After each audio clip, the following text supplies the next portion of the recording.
Sebelumnya, Assalamualaikum warahmatullahi wabarakatuh.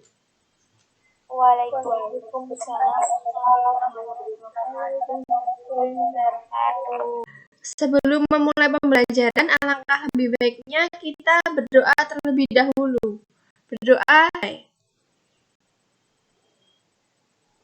Selesai. Baik, langsung saja ya kita mulai. Bagaimana kabar kalian semua? Saya harap kalian tanpa kurang suatu apapun ya. Oke.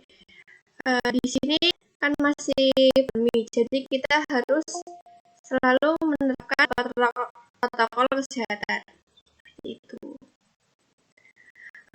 Di sini saya akan membahas mengenai risiko usaha. Oke, langsung saja.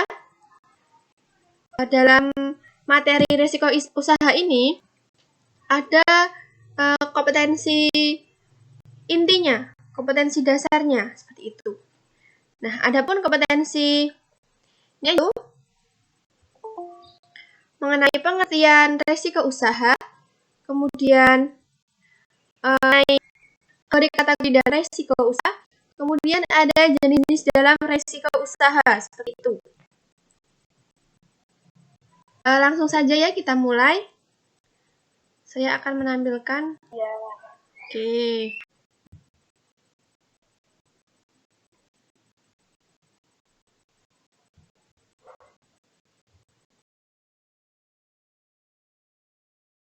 Apakah ada yang tahu apa itu risiko usaha? Apa namanya, Mbak?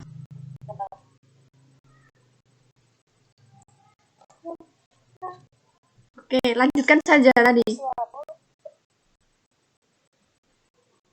Sesuatu yang dapat timbul ketika kita melakukan usaha. Oke, baik. Dengan Mbak siap nomor berapa tadi?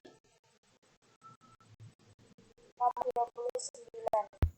Jadi di sini risiko usaha itu adalah naik turunnya suatu kegiatan usaha yang terjadi karena adanya ketidakpastian, seperti itu ya.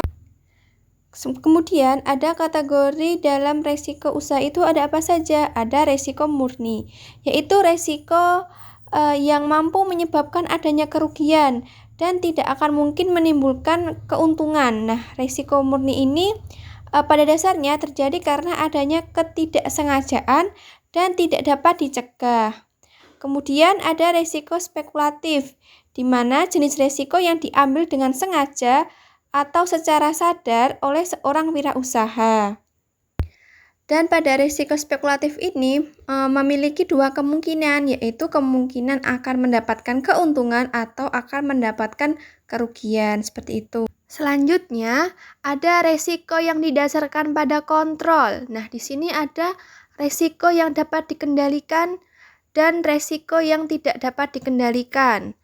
Kita bahas satu persatu. Di sini risiko yang dapat dikendalikan, yaitu contohnya ya, seperti perusahaan itu tidak kunjung memperoleh keuntungan atau pengembalian atas modal yang telah dikeluarkan pada saat produksi suatu barang.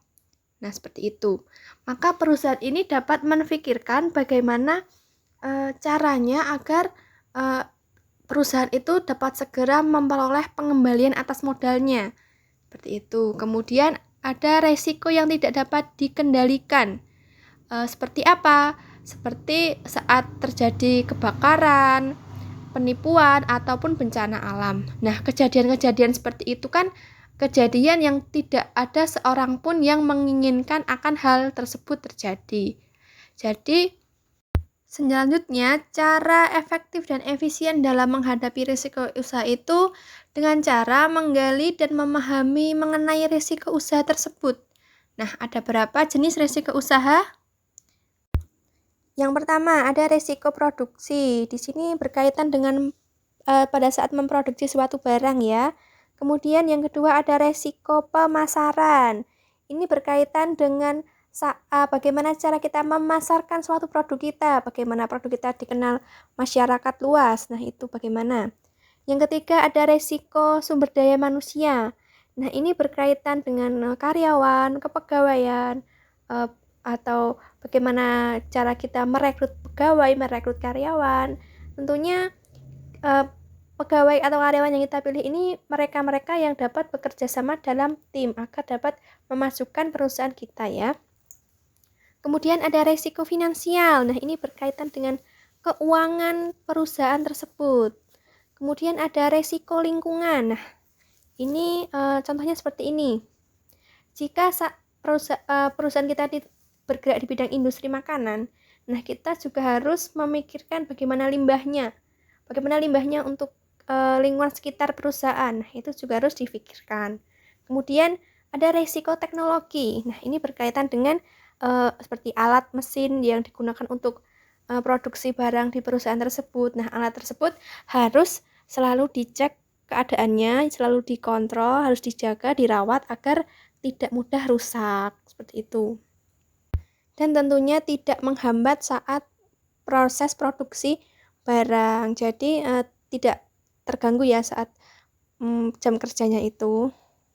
Sampai sini ada yang ditanyakan? Tidak.